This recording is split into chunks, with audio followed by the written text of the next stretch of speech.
victory that overcomes the world. Encamped along the hills of light, ye Christian soldiers rise, and press the battle ere the night shall veil the glowing skies. Against the foe in dales below, let all our strength be heard. Faith is the victory we know that overcomes the world. Faith is the victory. Faith is the victory. Oh, glorious victory that overcomes the world. On every hand the foe we find drawn up in dread array. Let tents of ease be left behind and onward to the fray. Salvation shall reign on each hand with truth all gird about. The earth shall tremble beneath our tread and echo with a shout. Faith is the victory. Faith is the victory. Oh, glorious victory that overcomes the world.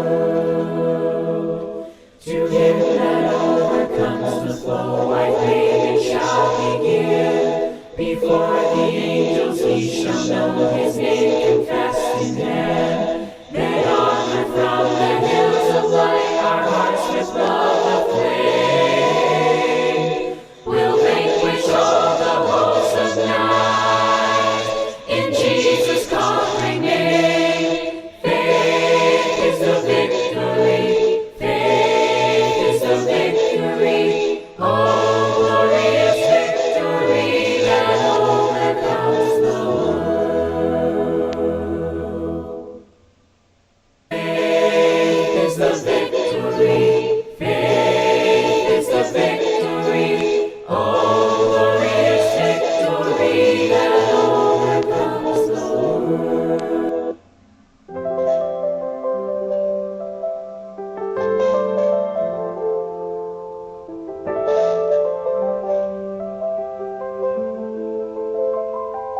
Through the valleys and the shadows, you are near.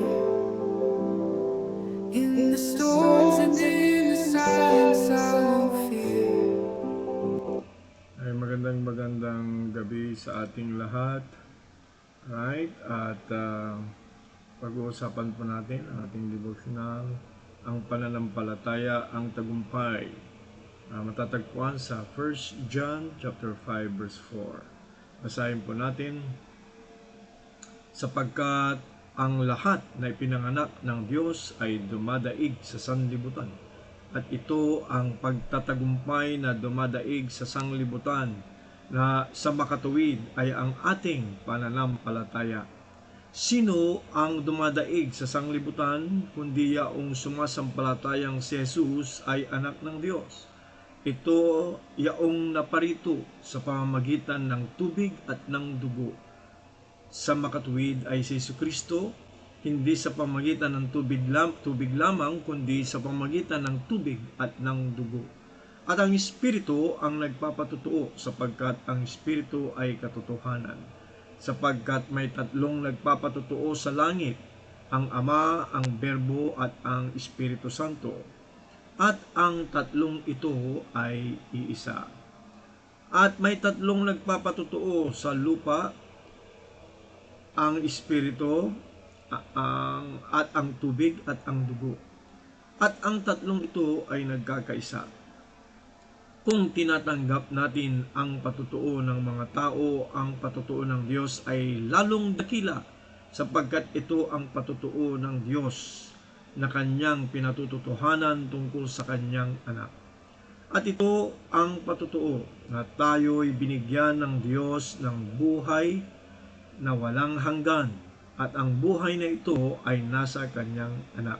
Verse 12. Ang kinaroroonan ng anak ay kinaroroonan ng buhay. Ang hindi kinaroroonan ng anak ng Diyos ay hindi kinaroroonan ng buhay. Ang mga bagay na ito ay isinulat ko sa inyo upang inyong maalaman na kayo'y may buhay na walang hanggan. Sa makatuwid ay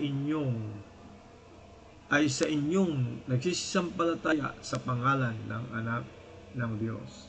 At ito ang nasa ating pagkakatiwala sa Kanya, na kung tayo'y humingi ng anumang bagay na ayon sa Kanyang kalooban, ay dinidinig niya tayo. At kung ating nalalaman na tayo dinidinig niya sa anumang ating hingin, ay nalalaman natin na nasa atin ang kahilingang sa Kanya'y ating hinihingi. Ngayon mga minamahal, dumako po tayo sa pagninilay. Sa ating buhay bilang mga Kristiyano, madalas tayong humaharap sa mga pagsubok, tukso at mga hadlang sa mundong ito. Ngunit ang magandang balita ay mayroon tayong sandata upang mapagtagumpayan ang lahat ng ito. Ang ating pananampalataya.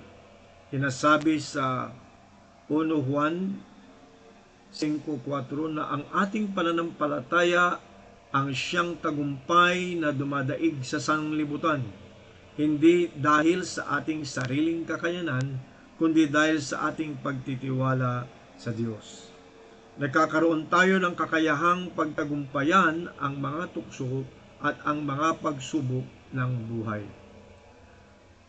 Ang pananampalataya ay hindi lamang basta paniniwala. Ito ay pagtitiwala sa Diyos at sa Kanyang mga pangako. Kapag nagtitiwala tayo sa Diyos, kinikilala natin na Siya ang tunay na may kontrol ng lahat ng bagay.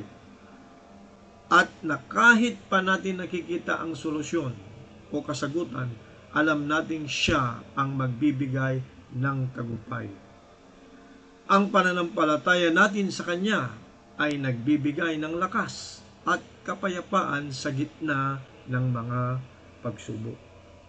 Sa mga talata mula sa 1 Juan 5:4 hanggang 15, binibigyan diin ni Apostol Juan na ang pananampalataya natin kay Jesus bilang anak ng Diyos ang nagbibigay sa atin ng buhay na walang hanggan at kumpiyansa sa ating mga panalangin.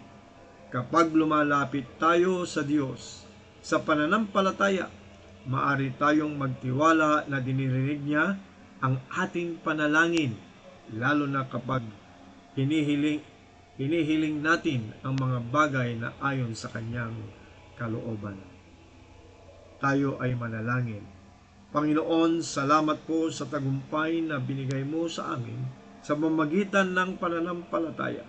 Patuloy mo po akong turuan na magtiwala sa iyo sa lahat ng bagay at naway ang aking pananampalataya ay maging matatag sa bawat pagsubok. Naway lumago ako sa pangunawa ng iyong mga pangako at mamuhay ng may kumpiyansa na ikaw ang Diyos na nagbibigay ng tagumpay. Amen. So, hatid po sa inyo ang devotional nito. Ang title ay Faith is the Victory ng Blessed Our Cups and Soldiers, My Brother's Keeper at Spin Media Ilocos Region. Sa mga susunod na devotional, abangan po natin. Pagpalain tayo ng Panginoon, i-share po natin ang devotional na ito, ang pananampalataya, ang ating tagumpay. God bless you at huwag niyong kalilimutan i-share ang devotion na ito sa ating mga kaibigan, sa ating mga pamilya, sa ating mga kakilala. Pwede pong i-share personally at pwede rin po i-share sa ating mga social media. The Lord bless you. Nawa nangusap ang Panginoon sa bawat isa sa atin sa mga bersikulo nito na ating binasa at pinagnilay-nilayan. God bless you.